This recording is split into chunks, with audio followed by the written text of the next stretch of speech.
later in 2008, you guys finally broke through and won the national championship. Shortly after that, you appeared on 175 million bottles of Dr. Pepper. Seemingly overnight, Straight Rippin was, and you were on top of the world. It was unreal at certain times, going through the airport and there's like the vending machines and you're in the vending machine, like you're walking through Walmart, you're in Walmart, you're going to the gas station, you're at the gas station. I remember going out in New York City with Puckett and Shibby, and they literally take out the bottle in the middle of this bar with like a couple hundred people, and they start screaming that I'm on the bottle and showing it to everybody. And it was cool, man. It was really cool to be a part of. It was like the time of our lives, and we really didn't know how good we had it over at MLG, and we were really just kind of ahead of our time.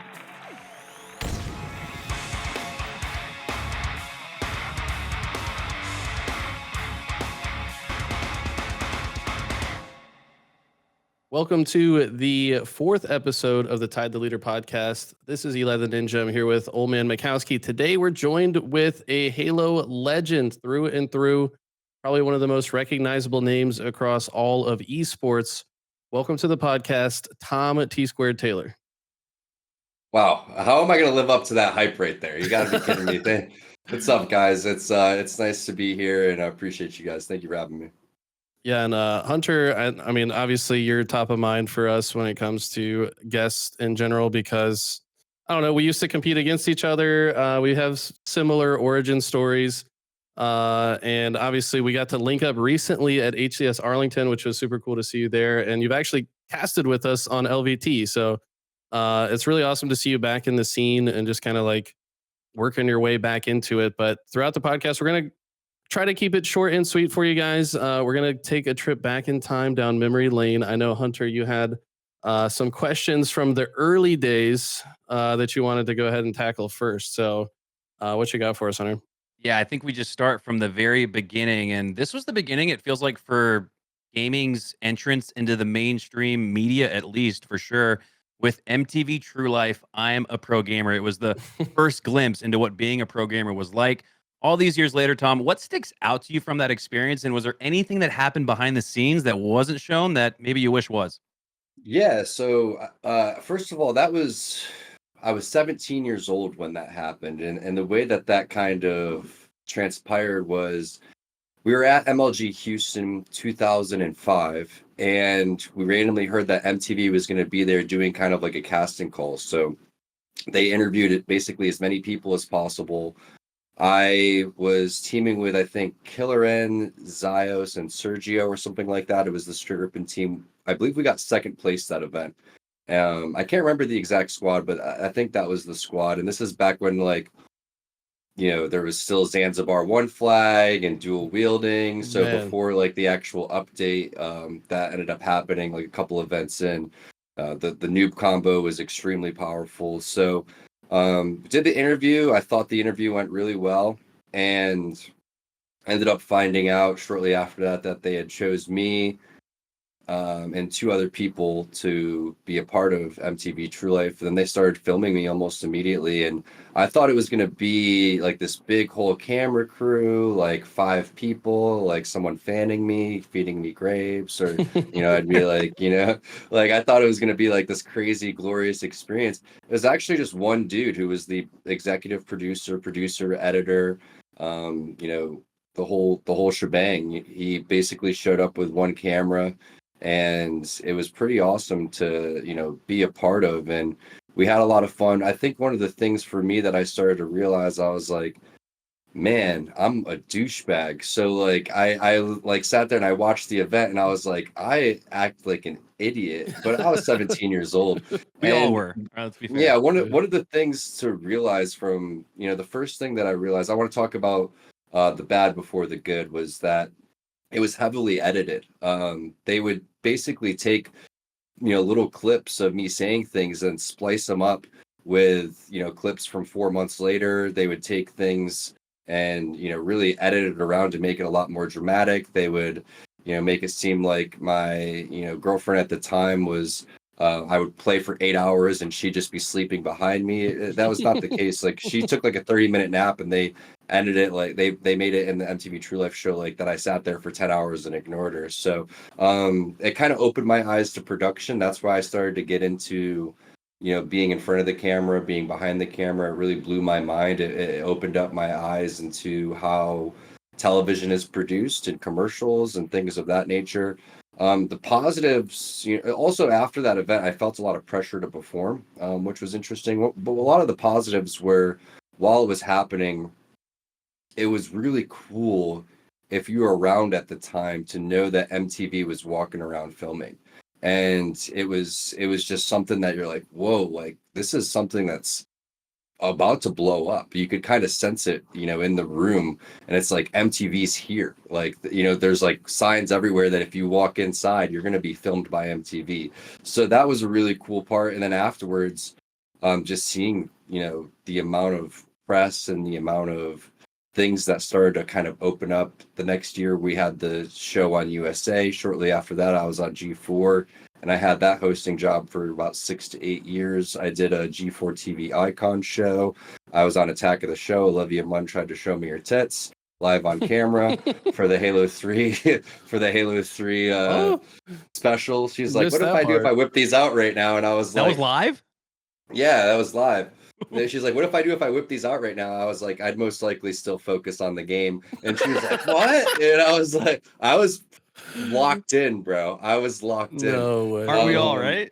That was a huge mistake, but yeah. Regrets later in life, bro. Why did I care about the game, bro? What? Yeah, I don't know why. It was the first time I was playing Halo 3 ever, so I was like super stoked, and I was like, I was on like a killing spree, and she's trying to, distract me, and I wasn't having it. So yeah, big mistake. Man.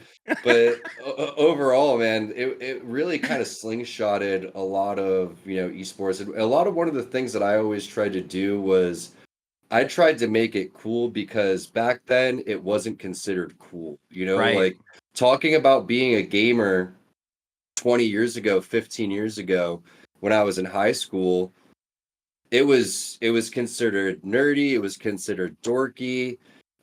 You weren't like sitting at the cool kids table, and what you realize eventually is, who cares what people think about you, cool kid or not, sports player, band player, if you're doing something that you like, if you're doing something that you care about and you're passionate about, that's cool, man. Like, if you like something, that's cool. If you're open and honest about, your passions and who you are, that's cool. So I think that that is something that I always wanted to do, is I wanted to make it acceptable. Granted, my way of doing it was by acting like I was cool, but it kind of worked, So yeah, I think that was kind of my goal back then, and it seemed to work. That makes a lot of sense to me. I feel like it was easy for MTV to say yes to you, because you were definitely like different than the standard gamer. Like, you kind of looked like a jock, like a basketball player, whatever. So you were like more marketable, quote unquote, at the time. But you're right. I do think that, culturally, it did maybe shift people's perspective about like the image of a real gamer, and that you could be cool and like kind of edgy or whatever. Like, didn't they? Did they include the part where you're wearing like your girlfriend's like panties around your neck? Yep. Like, yeah, man. those were used too. Those were used. For sure, yeah. So that was like my Little Rascals moment, where he takes like Darla's like thing and like sticks it at the top of his vehicle and his little go-kart that he makes. And I was like inspired by Little Rascals, one of my favorite movies. And I loved like Little Giants and all that stuff kind of growing up. So I was like, you know what? I'm gonna just go for it. I don't know what I was thinking, man. Like, I have no idea what my parents thought of me at that time. Like, I was such an unhinged. I probably still am a little unhinged, but man, like, I just didn't give a flying fuck back then. It was crazy. It was crazy to think about all this shit that I did. Woo! What a great start. Yeah.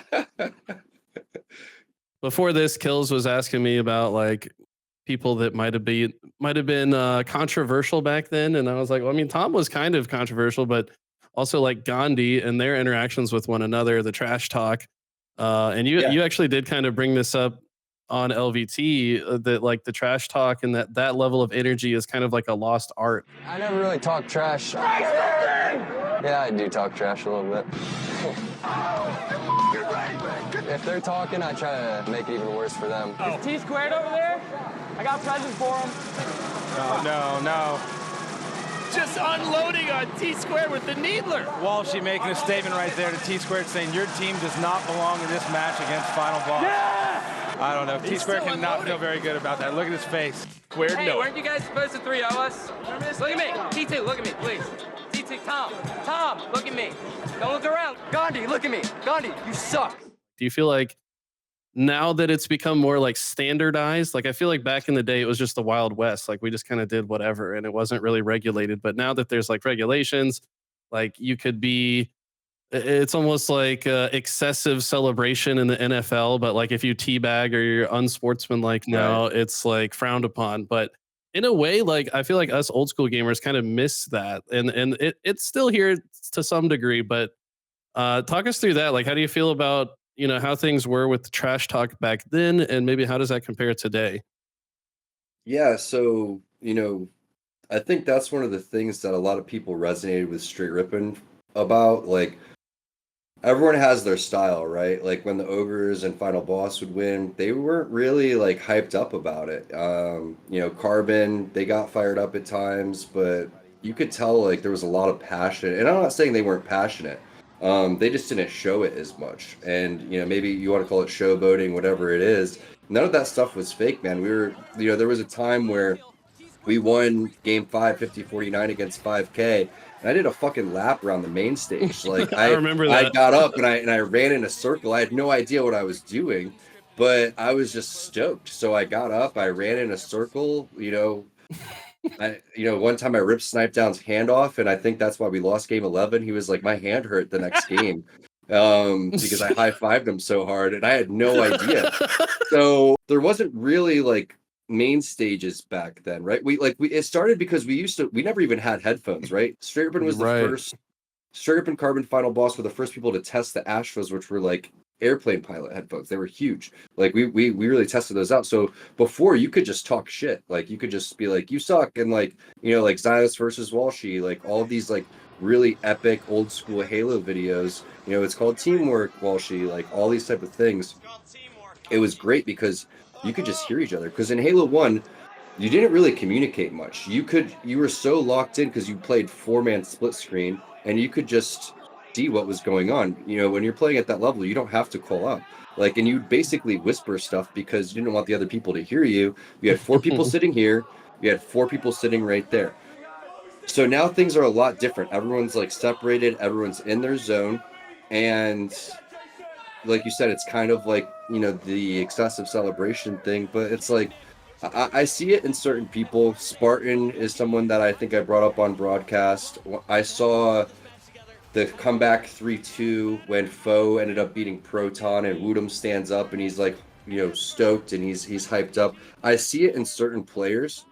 Certain people just, like to be a little bit more chill and calm, cool, and collected. Like, legit, Brian was always calm, cool, and collected, but there's times where he really popped off and ended up getting pumped up. So I definitely think that in terms of what I miss and what is missing to me right now in the current state of Halo is there needs to be more excitement when you win. I don't want to take anything away from the hard work that the players do. I'm not asking them to be something that they're not. I just think that either, it's just different personality types, realistically. Some people like to celebrate, some people don't. And it's okay either way. I think that maybe nowadays people are afraid of like breaking some term in their contract. I mean, back then there weren't really like orgs behind the players too. So it's just a totally different landscape now, man. But I definitely agree. I think there could be a little bit more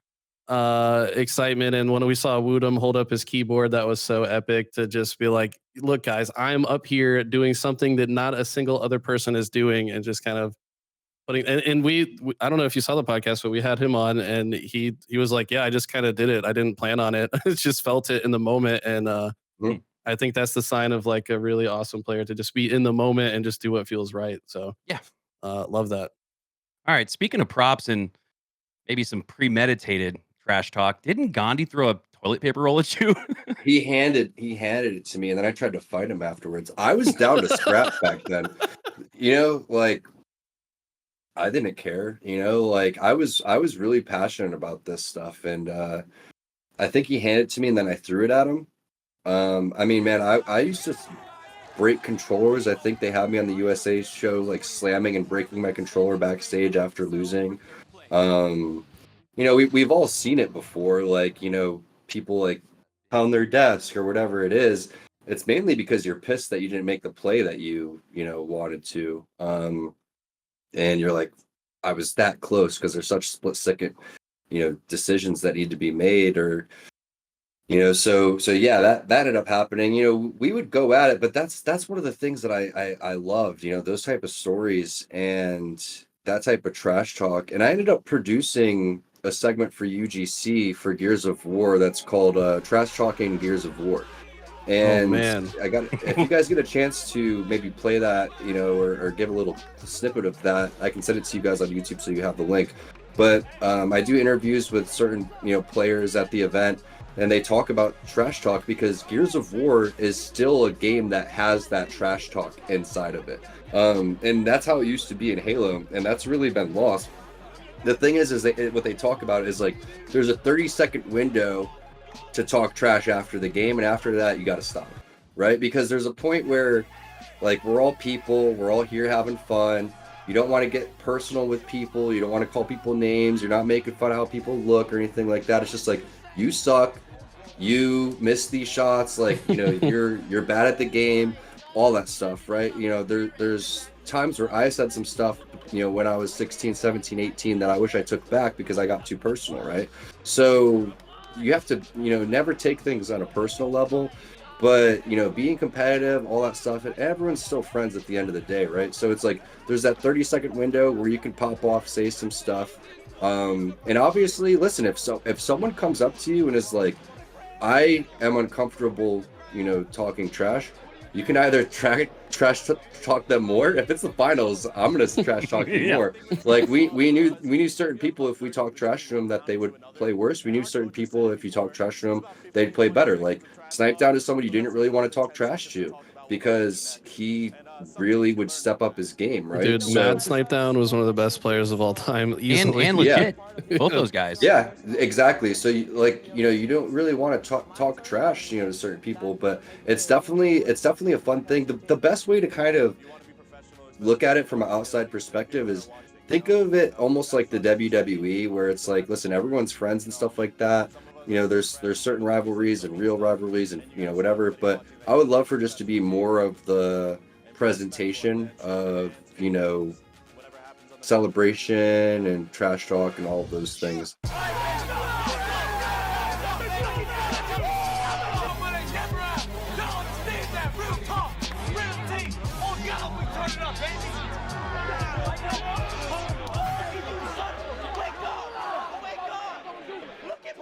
Either way, I still think esports is in a really good spot. I know the last year, has been kind of weird with layoffs and orgs dropping in and out and all that stuff. But if we really look at the Halo ecosystem specifically, I know the player base isn't really what it was when it started, but the game is a good game, first of all. I think cheaters ruin any game. I would love to see a better anti-cheat overall. That's actually the one thing that stopped me from playing, was lack of maps off of RIP, and then the amount of cheaters, because I was 34 when the game came out, 35. I'm not going to sit there, and for an hour of my life, stream and have the vibe killed for cheaters. Like, you know what I'm saying? So I think that's extremely important, but that's in any single game. But if you look at like the orgs that are involved, there's just as many orgs involved in Halo as there is in a game, say like Apex. And Apex is known as being like a top game right now. So we should be proud of what, especially the 343 Pro team is doing.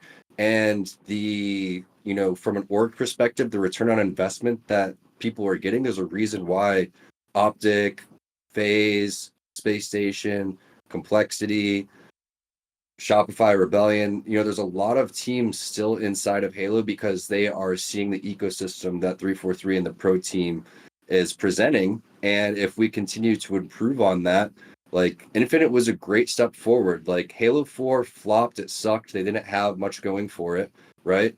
It was the worst Halo of all time, and it was the worst Halo esport of all time. But when we look at five was a good step in the right direction. We got straight up and skins in there, which was like a freaking bucket list for us. It was so cool to see people wearing the skins. And then you look at Infinite, and Infinite's doing the right things. There's content, and from an org perspective specifically, it's definitely enticing. So going back a little bit to Halo 2, which you mentioned was dominated by Final Boss, a little bit of Carbon. Straight Rippin was always on the cusp, though. Several years later in 2008, you guys finally broke through and won the national championship. Shortly after that, you appeared on 175 million bottles of Dr. Pepper. There's that famous image with Obama. What was that experience like, waiting all of those years for success, and then seemingly overnight, Straight Rippin was, and you were on top of the world? Yeah, there's really no such thing as overnight success. We won tournaments in Halo 5. I think I have the record for most top fives of all time. So there was really a consecutive top fives of all time. We were always like in the top four every single time, and we would win an event here, win an event there. We won multiple events in 2005. I don't think we won in 2006. We won one in 2000, a couple in 2007.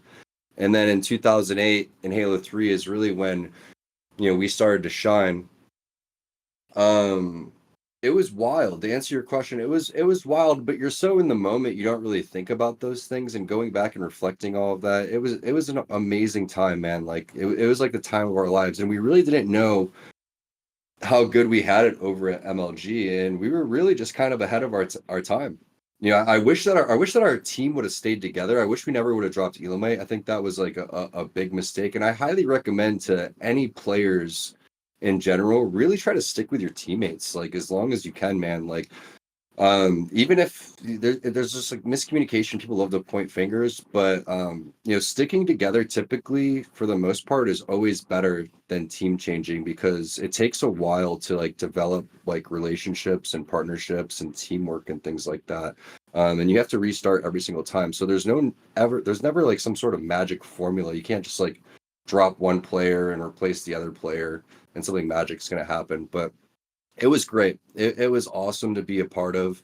It was unreal at certain times, going to the airport, and there's like the vending machines, and you're in the vending machine, like you're walking through Walmart, you're in Walmart, you're going to the gas station, you're at the gas station. Like I remember going out in New York City with Puckett and Shibby, and I thought we were just going to have drinks, and they literally take out the bottle in the middle of this bar with like a couple hundred people, and they start screaming that I'm on the bottle and showing it to everybody. And it was cool, man. It was really cool to be a part of. It's like it's almost unreal, really. Very different time, and I think you've personally come and talk, because me and you have talked a few times in recent years, and you told me that, if I recall correctly, that you kind of got screwed in this Dr. Pepper deal. Like you think Dr. Pepper got maybe a bit more out of it than you did. Yeah, Do you I want to would talk about that a little bit? I would say that I wish that I would have negotiated a little bit better, but also at the same time, there's like little things that really taught me a lot about just branding and all that stuff. So I don't look as any mistakes that were made at all, but I'm like, I would have loved to have my name on the bottle, right? Because it is me, but it doesn't say Tom Taylor, right? Oh, And it really? doesn't say Okay. T Wow. squared. It doesn't say T squared on the bottle, or it doesn't like have, if it was now, I would want to have like my name and my Twitter handle, right? So it's like Wow. little things like that really matter, but that's what makes me good at my job now, and that's why I really lean into this stuff. But it's also that's why I love being in a position where I do enjoy playing still, but I look at myself more of like a manager of players, of talent, and what I'm doing over at Clutch One in partnerships. And I look to kind of scale what I'm doing overall too. And that's what I'm working on at Straight Rippin'. And that's why I can really help a lot of people. And help people negotiate, help people with contracts. I have a lot of friends that come to me and ask me for advice.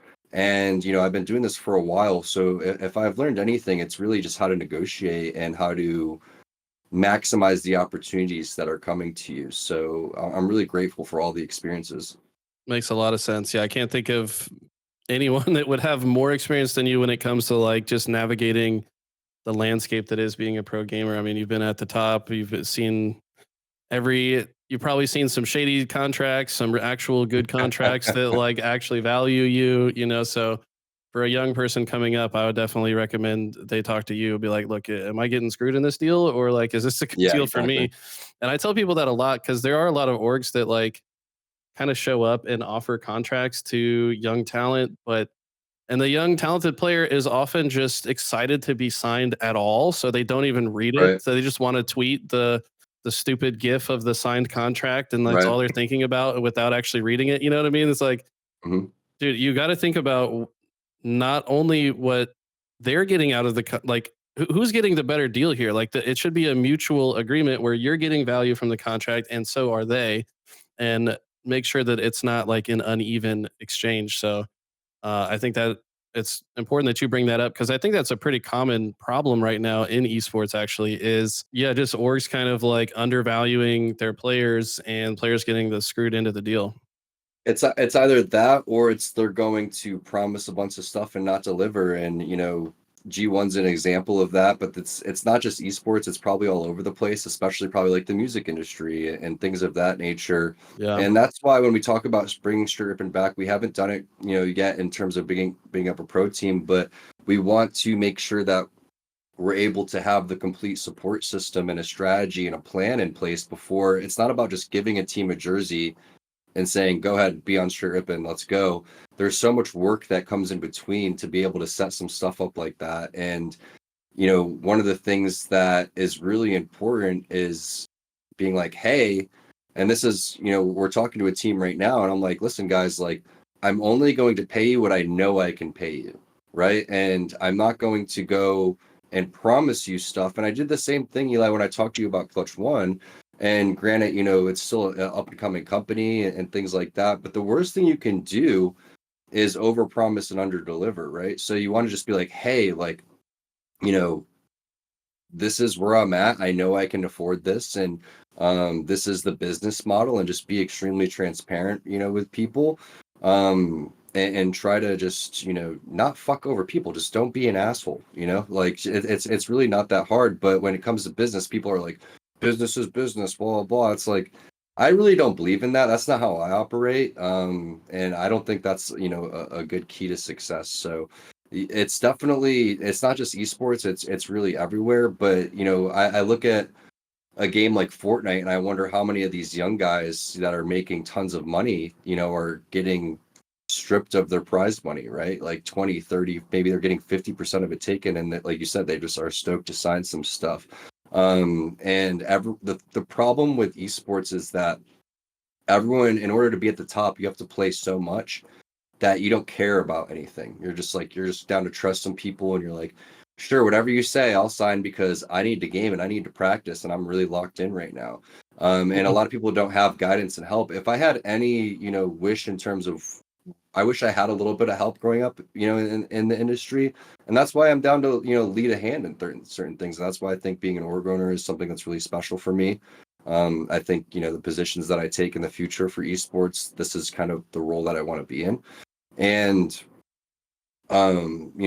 having like people to help you with video editing, you have someone in here helping you, record this right now, and having like a team, what you guys have built over at LVT, and having all this teamwork and honesty and transparency. That's the stuff that this is all about. It's like a family, and it's like you share knowledge with each other, and that's the only way that you're going to grow. So it's like it's really important to talk about these things.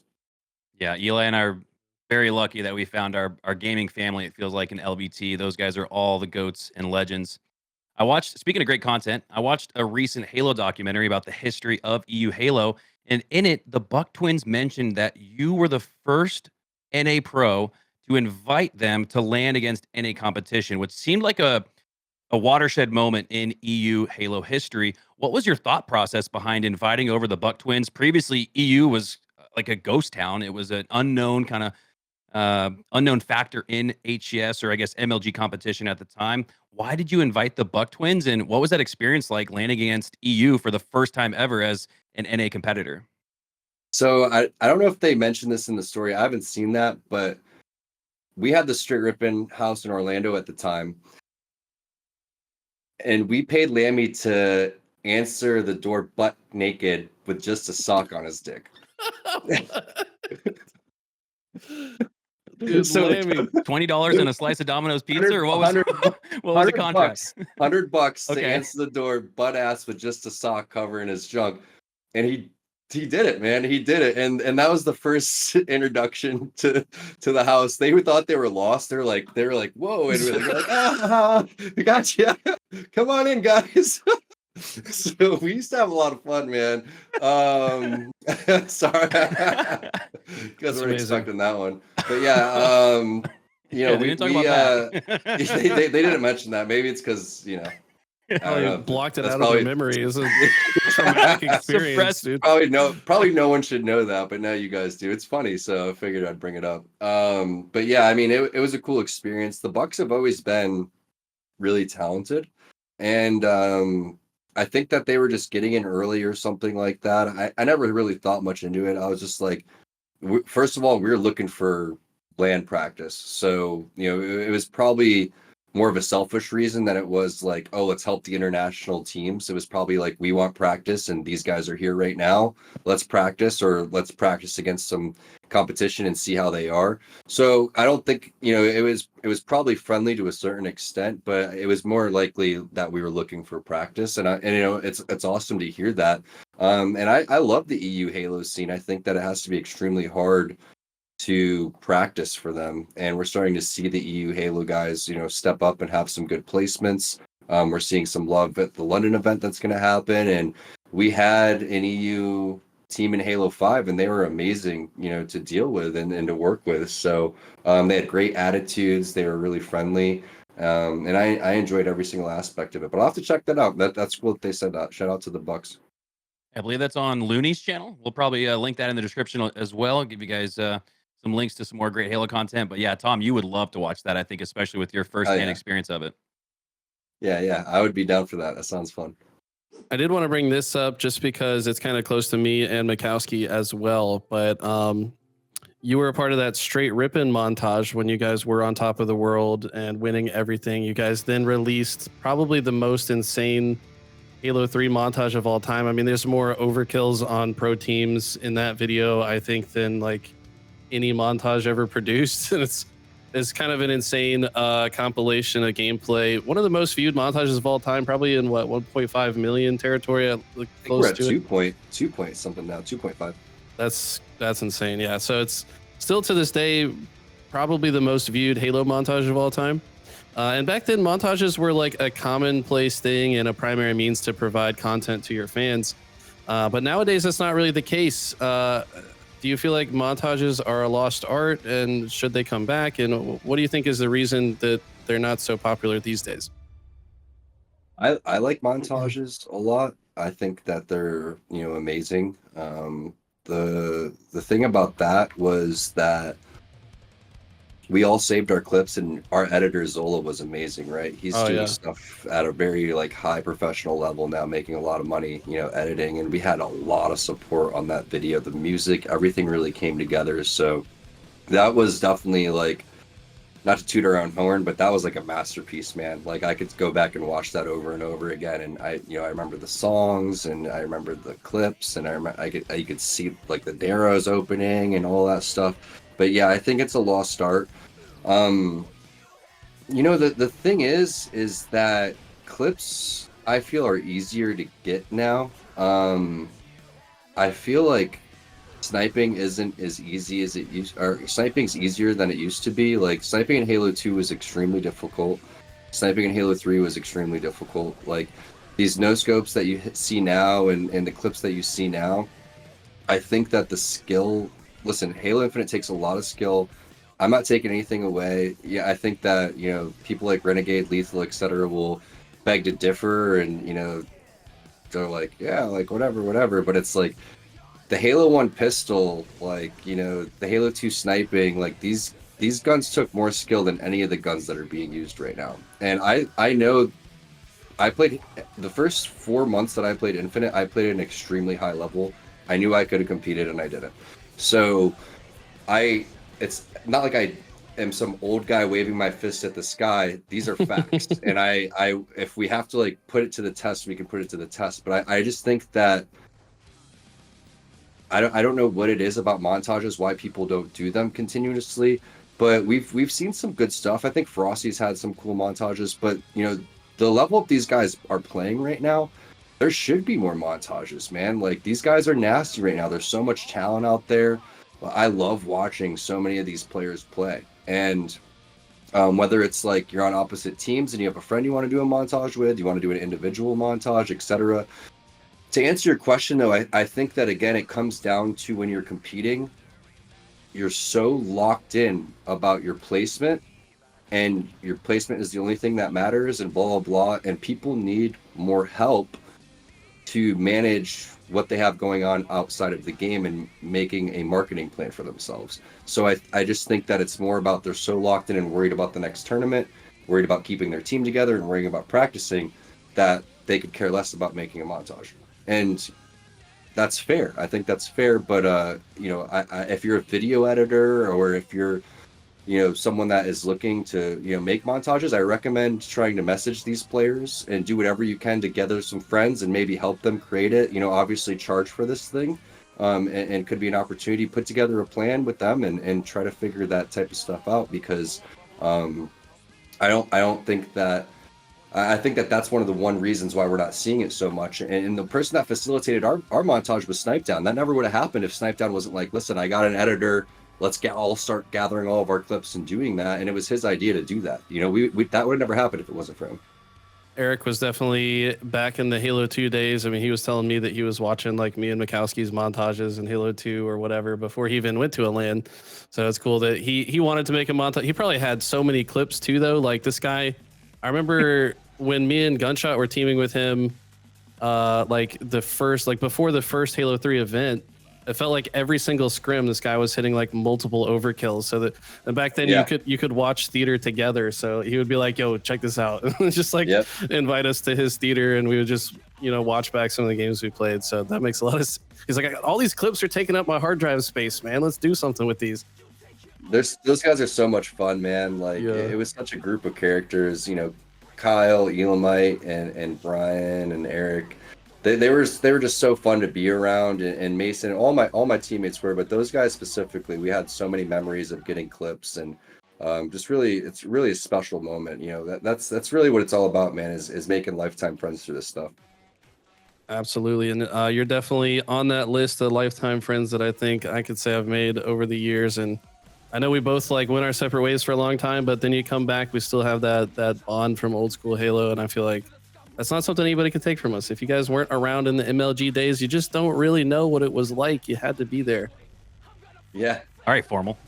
Yeah, Formal said that in the in his little doc, didn't he? All right, rapid fire. Here we go. This one might be a little bit longer, but what is your fondest Halo memory? National Championships, Halo 3. Makes sense. What would you say was your foundational FPS, the first FPS game that you fell in love with? GoldenEye. Yeah, same here. Then into Perfect Dark and then into Halo 1, but that's a whole other conversation. Halo 1 definitely, but like as a young one was GoldenEye for sure. Love that. What was your favorite weapon throughout all the Halo games? Halo 1 pistol for sure. Love that. Who was your favorite duo that you teamed with? Oof, that's tough. I would say I loved playing with Neighbor, all of the old, you know, 07, 08 Rippin guys, Elamite, you know, legit, Snipedown. So any one of those guys was great to play with. Perfect. And I think you might have answered this with your favorite weapon, but what is your favorite Halo game? Still Halo 1. I loved Halo 1. It's tough to pick between Halo 1 and 3, but going back to the LAN parties and Blood Gulch and your first experience, nothing beat that back in the day, especially when you're like 16, 15. I started playing when I was 14, so yeah, Halo 1 for sure. This one is, what was your favorite dual wield combo from Halo 2? SMG Magnum. That's mine too, man. You Yeah. shred the Only guy's answer. Yeah, shred them with the shields, especially pre-patch. You remember how fast it killed people? Oh It my was Yeah, like god. point no, zero it was 0.03 insane. TTK. Yeah, it was unstoppable. That was the update that we were talking about, and that changed dual wielding. Yeah, and it nerfed the magnum significantly. That thing Yep. was busted. You could also just dual wield magnums and completely shred people. Yeah, that was a little harder though, because you had to kind of like your aim got messed up because you were kind of going like that. Perfect. And then last one here. Who was your favorite rival to compete against? Oh man, I would probably say I just loved playing against Final Boss. That was always 3D and Final Boss because for the most part it was always a finals match. So it was always good going against them. The way that I wanted to wrap this up is talk to us. I want to give you the floor to just kind of tell us the vision right now for Straight Rippin'. I know you kind of talked about it. You want to be a leader figure for young talent and a scout, and you've got the merch drops going on. You've got so many different things going on, but what is probably like the most important things about Straight Rippin' right now for you, and what does the future roadmap look like? Yeah, so the most important thing is making a difference inside of the community. I think that the reason that this started was going and seeing the amount of love when we did the collab with SSG, but also seeing the booths around. I didn't see any interactive booths at the championships like last year walking around. It seemed kind of like a ghost town, and it seemed like the orgs were just kind of there and they weren't really engaging with the community. And it didn't feel like it used to. Like it just felt a little dry. And I was like, you know what, man, I want to come in and inject some life into this thing and bring back some nostalgia and show the community that we care. So I think the number one thing is showing the community that we care. And we started off small with a small booth at the last event, and we had interactive, playing. We had some giveaways. We wanted to have fun and hang out and offer a place for people to kind of meet up and shoot the shit. And that's the goal. But in terms of the roadmap, what we're looking to do is obviously start with the merchandise, which was extremely successful. And I want to continue to push the level of the merchandise that we're doing. I have a lot of really cool ideas to make some really cool stuff. And then we're going to move into content, which is going to be tournaments and some really cool stuff that we haven't really released yet. But we're also going to be working on getting a pro team. And then we're going to work on signing content creators. And we want to make sure the system and the support system and all the logistics are figured out for each one of these. There's no way that you can be successful with these without putting the time that it takes to cross all your T's and dot all your I's. So we're taking our time, and all that stuff's going to slowly start to unfold here within the next couple of weeks. But we have our deal with Razer, which is absolutely amazing. You can see some of the products behind me, and that was a big deal for us to get involved with them. And that really helps us push the envelope in terms of what we're going to do with our booths going forward, because we're going to have a booth at every single Halo event this season. We'll be at London, but the rest of the stuff is in the works right now. It's just a lot of work, and it takes a lot of time and planning, and we're not going to do it unless we're fully planned and ready to go. I feel like you have a really solid perspective that I wish more org owners had about doing things at the right pace, not getting ahead of yourself, staying within your means, because that's how, certain orgs that might be talked about on social media in recent times, maybe it went wrong. And also they didn't listen to people that said, maybe we should slow down. But it sounds like you've got Right. the right head on your shoulders to like kind of keep things at its pace. And I can't wait to see what you do with all of it. Thank you so much. I'm excited as well, and it's exciting to be back, man. I really can't wait to. I won't be at London specifically. Rippin will be there, Small will be there, and we'll have representation there. I'll be at the rest of the events though, but I'm looking forward to meeting and talking with people. So if you are watching this and you plan on going to the events, don't be a stranger. Come up and talk. I love to chit chat. And I think as I got older, that's one of the things that I started to value the most. And if you do go to talk to the pro players that are competing, they're really locked in. So, back when I was competing, I didn't really think about the, holding the long conversations and things like that. Now that it's like stress-free events, man, nothing matters more to me than, talking to people, hearing their stories, and really connecting. So I look forward to it. Thank you guys so much. And I'm looking forward to watching you guys, supporting you guys, jumping on some more LVT broadcasts and shooting the shit with you guys. Thanks for watching the Tide the Leader podcast with Makowski and Eli. Be sure to subscribe to both my channel and Makowski Halo so you don't miss another podcast.